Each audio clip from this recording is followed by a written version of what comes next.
স্মৃতি আমার একটা ছোট্ট ভিডিও সবাইকে জানাচ্ছি ওয়েলকাম। আমার ভিডিওগুলো যদি তোমাদের একটুও ভালো লেগে থাকে তাহলে প্লিজ একটা লাইক করে দিও। তোমাদের একটা লাইক আমাকে ভিডিও করতে আরও বেশি উৎসাহিত করে। আজ আমি তোমাদের সাথে শেয়ার করব আমার রুমের একটা ছোট্ট রুম ট্যুর। তো শুরু করা যাক। এই দেখো, এই হলো আমার ছোট্ট কুঁড়ে ঘর, নিজের হাতে বানানো। আমার কুঁড়ে ঘরের সামনে আমি কিন্তু অনেক রকমের সবজি চাষ করেছি। কি নেই বলো, ফুলকপি, বিট, গাজর, ধান সব আমি চাষ করেছি। তার সাথে সাথে আছে কিন্তু আমার ছোট চাষি ভাইয়া, যে সব সময় আমার সবজিগুলোতে সার তেল দিতে আছে, নাহলে নষ্ট হয়ে যাবে না বাবু।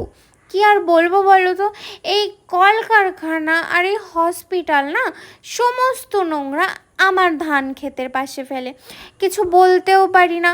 এক জায়গায় থাকতে গেলে তো একটু মিলেমিশে থাকতে হবে না কি বাপু? কি বলি বলো তো, আমার তো আর কিছু বলারই নেই। আমার এই কুঁড়ে ঘরে তোমাদের সবার নিমন্ত্রণ রইল। আমার কুঁড়ে ঘরের হোম ট্যুর কেমন লাগলো অবশ্যই